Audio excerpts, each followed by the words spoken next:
قرآن مجید کا سورہ نمبر 61 سورہ صف۔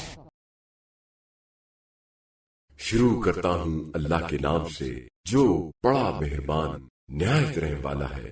ہر وہ چیز جو آسمانوں میں ہے اور ہر وہ چیز جو زمین میں ہے اللہ کی تسبیح کرتی ہے، اور وہ سب پر غالب ہے اور بڑا حکمت والا ہے۔ اے ایمان والو، تم وہ بات کیوں کہتے ہو جو کرتے نہیں ہو؟ اللہ کے نزدیک یہ بڑی ناراضی کی بات ہے کہ تم کہو ایسی بات جو کرو نہیں۔ بے شک خدا ان مجاہدوں کو دوست رکھتا ہے جو اس کی راہ میں یوں سب وسطہ ہو کر پرا جما کر جنگ کرتے ہیں کہ گویا وہ سیسا پلائی ہوئی دیوار ہے۔ اور وہ وقت یاد کرو جب موسیٰ نے اپنی قوم سے کہا کہ میری قوم تم کیوں مجھے اذیت دیتے ہو، حالانکہ تم خوب جانتے ہو کہ میں تمہاری طرف اللہ کا بھیجا ہوا رسول ہوں۔ بس جب وہ لوگ ٹیڑھے ہو گئے تو اللہ نے ان کے دلوں کو اور بھی ٹیڑھا کر دیا، اور اللہ فاسقوں کو ہدایت نہیں دیتا، انہیں منزل مقصود تک نہیں پہنچاتا۔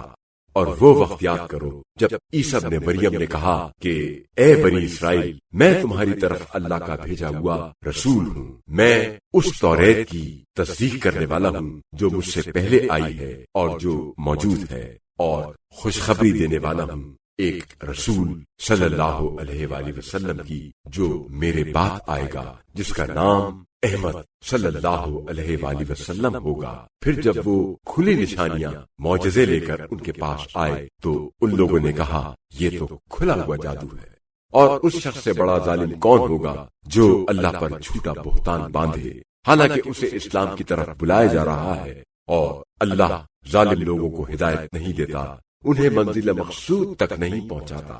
یہ لوگ چاہتے ہیں کہ اللہ کے نور کو اپنے منہ پھونکوں سے بجھا دے، حالانکہ اللہ اپنے نور کو کامل کر کے رہے گا، اگرچہ کافر لوگ ناپسند ہی کریں۔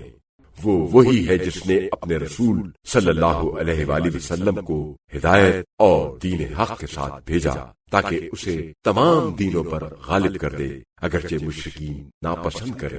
اے ایمان والو، کیا میں تمہیں ایک تجارت بتاؤں جو اگر کرو تو تمہیں دردناک عذاب سے بچا لے؟ اور وہ یہ ہے کہ تم اللہ اور اس کے رسول صلی اللہ علیہ وآلہ وسلم پر ایمان لاؤ اور اللہ کی راہ میں اپنے مال اور اپنی جان سے جہاد کرو۔ یہ بات تمہارے لیے بہتر ہے اگر تم علم رکھتے ہو۔ اگر ایسا کرو گے تو اللہ تمہارے گناہ بخش دے گا اور تمہیں ان باغہائے بہشت میں داخل کرے گا جن کے نیچے نہریں جاری ہیں، اور ان پاکیزہ مکانوں میں داخل کرے گا جو ہمیشہ رہنے والے باغات میں ہوں گے۔ یہی بہت بڑی کامیابی ہے۔ اور ایک اور چیز بھی ہے جسے تم پسند کرتے ہو، وہ اس کے علاوہ ہے، یعنی اللہ کی مدد اور قریبی فتح و کامیابی، اور ایمان والوں کو بشارت دے دیجیے۔ اے ایمان والو، اللہ کے دین کے انصار و مددگار بنو، جیسا کہ عیسیٰ ابن مریم نے حواریوں سے کہا تھا کہ اللہ کی طرف بلانے میں کون میرا مددگار ہے؟ حواریوں نے جواب میں کہا ہم اللہ کے دین کے مددگار ہیں۔ تو بنی اسرائیل میں سے ایک گروہ ایمان لایا اور ایک گروہ نے کفر اختیار کیا، تو جو ایمان لائے تھے ہم نے ان کے دشمن کے مقابلے میں ان کی تائید کی، بس وہ غالب ہو گئے۔